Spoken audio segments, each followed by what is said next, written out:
Good morning traders, आप देख रहे हैं ट्रेड विद मिस्टर ए, जहां मिलती है सबसे तेज और authentic market update per day सुबह 6:30 बजे। सबसे पहले बात करते हैं इंडिगो एयरलाइंस की, क्योंकि यहां मामला सिर्फ डिलेज का नहीं बल्कि सिस्टमेटिक फेलियर का है। डीजीसीए ने इंडिगो पर कुल 22.20 करोड़ का भारी जुर्माना लगाया है। यह एक्शन लिया गया है अर्ली दिसंबर 2025 में हुए मैसिव ऑपरेशनल डिसरप्शंस के बाद।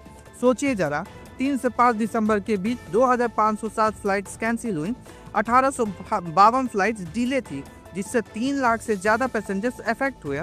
इस पर डीजीसीए का कहना है कि इंडिगो ने flight duty time limitation norms को लगातार वायलेट किया है। Over optimisation of operation, revised FDTL rules के लिए पुअर प्रिपेयर्डनेस और software systems operational control and management oversight सब जगह लैप्सेस पाए गए। 20.40 करोड़ का पेनाल्टी 68 दिनों तक एफडीटीएल नॉन कंप्लाइंस के लिए और 1.80 करोड़ का on time systematic penalty multiple regulatory breaches के लिए। इतना ही नहीं दोस्तों, डीजीसीए ने इंडिगो को 50 करोड़ का बैंक गारंटी भी देने को कहा है ताकि प्रॉमिस्ड रिफॉर्म सच में लागू हो। अब रुख करते हैं आईसीआईसीआई बैंक की तरफ। आईसीआईसीआई बैंक भी अपने दिसंबर क्वार्टर अर्निंग्स डिक्लेयर कर चुका है और यहाँ स्टोरी थोड़ी डिफरेंट है। बैंक की प्रोविजंस जंप करके 2556 करोड़ हो जाती है, जबकि लास्ट ईयर ये 1227 करोड़ थी। इसका मेन रीजन है आरबीआई का डायरेक्टिव।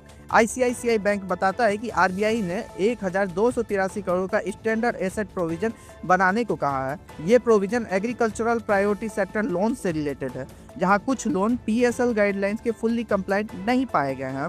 ये एक्स्ट्रा प्रोविजन तब तक कंटिन्यू करेगा जब तक लोन्स रीपे या रिन्यू नहीं होते रेगुलेटरी नॉर्म्स के हिसाब से। इसका सीधा इम्पैक्ट दिखता है प्रॉफिटेबिलिटी पर। नेट प्रॉफिट 4% गिरकर 11,318 करोड़ रह जाता है, जो न सिर्फ लास्ट ईयर के 11,792 करोड़ से कम है, बल्कि सीएनबीसी टीवी 18 पोल के 12,379 करोड़ को भी मिस करता है। हालांकि एक पॉजिटिव पॉइंट भी है, नेट इंटरेस्ट इनकम 7.7% ग्रो करके 21,932 करोड़ हो जाता है, लेकिन ये भी स्ट्रीट एक्सपेक्टेशन 22,092 करोड़ से थोड़ा नीचे रहता है। आगे बढ़ने से पहले अगर आप अभी तक हमारे चैनल को सब्सक्राइब नहीं किए हैं तो जल्दी से सब्सक्राइब कर लें ताकि आप कोई भी अपडेट मिस ना करें। आगे बढ़ते हैं। एल&टी फाइनेंस ने दिसंबर क्वार्टर में स्ट्रॉन्ग परफॉर्मेंस दिखाया है। कंपनी का नेट प्रॉफिट 17.9% ग्रो करता है और 738.6 करोड़ पर पहुंच जाता है, जबकि लास्ट ईयर सेम क्वार्टर में ये 626.4 करोड़ था। साथ ही नेट इंटरेस्ट इनकम भी 13.4% इंक्रीज होता है, 2,237 करोड़ से बढ़कर 2,537 करोड़ हो जाता है। रिटेल लैंडिंग पोर्टफोलियो में मोमेंटम क्लियरली दिख रहा है। Q3 FY26 के रिटेल डिसबर्समेंट एस्टिमेट किए गए हैं करीब 22,690 करोड़, जो लास्ट ईयर के 15,210 करोड़ से 49% का सॉलिड जंप है। ग्रोथ सिर्फ एक सेगमेंट तक लिमिटेड नहीं है, बल्कि rural, urban, SME, farmer finance सब जगह ब्रॉड बेस्ड ग्रोथ दिखती है। इसका रिजल्ट है कि रिटेल लोन बुक एक्सपेंड होकर 1.11 लाख करोड़ हो जाता है, जो ईयर ऑन ईयर करीब 21% ग्रोथ शो करता है।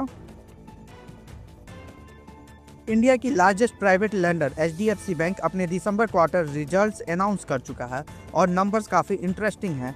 बैंक का नेट इंटरेस्ट इनकम यानी कोर इनकम साल दर साल 6.4% बढ़कर 32,615 करोड़ रुपए हो जाता है।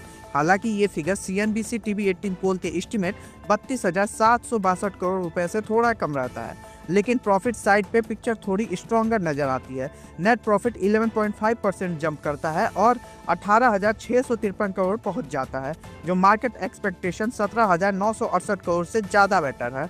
एसेट क्वालिटी पे भी नज़र डालते हैं। सिक्वेंशियल बेसिस पे एसेट क्वालिटी थोड़ी डिक्लाइन होती दिखती है, लेकिन ग्रॉस एनपीए 1.24% और नेट एनपीए 0.42% पर फ्लैट रहता है।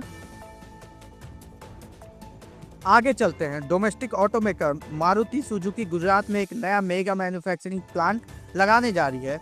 गुजरात गवर्नमेंट के अकॉर्डिंग कंपनी इस प्रोजेक्ट में 35,000 करोड़ का इन्वेस्टमेंट करेगी, यानी लगभग $3.9 बिलियन का। ये प्लांट मारुति के लिए गेम चेंजर हो सकता है, क्योंकि इससे 1 मिलियन व्हीकल्स पर ईयर की एडिशनल प्रोडक्शन कैपेसिटी ऐड होगी। यह एक्सपेंशन हो रहा है इंडिया में राइजिंग डिमांड को मीट करने के लिए और साथ ही एक्सपोर्ट्स को भी बूस्ट करने के प्लान के साथ। याद रखिए, इंडिया अब वर्ल्ड का 3rd लार्जेस्ट कार मार्केट है। प्रोडक्शन इस प्लांट में FY 2029 से स्टार्ट होने की एक्सपेक्टेशन है और इसके बाद मारुति की टोटल एनुअल प्रोडक्शन कैपेसिटी हो जाएगी 2.4 मिलियन व्हीकल्स। एक और इंटरेस्टिंग पॉइंट, मारुति का एंट्री लेवल मॉडल के लिए अभी भी लगभग 1.5 मंथ का ऑर्डर बैकलॉग है और नंबर्स यही नहीं रुकते। दिसंबर में डोमेस्टिक डीलर सेल्स 37% जंप करके रिकॉर्ड 1,78,646 यूनिट्स पर पहुंच जाती है। तो दोस्तों, आज की मार्केट अपडेट यही थी। कैसी लगी आपको ये खबरें? अपनी राय कमेंट सेक्शन में लिखना न भूलिए। और हाँ, अगर आप चाहते हैं कि आपको हर दिन ऐसी ही न्यूज मिलती रहे तो चैनल को सब्सक्राइब कीजिए और बेल आइकन दबा दीजिए ताकि कोई भी अपडेट मिस न हो। मिलेंगे कल नए अपडेट्स के साथ, तब तक के लिए हैप्पी ट्रेडिंग।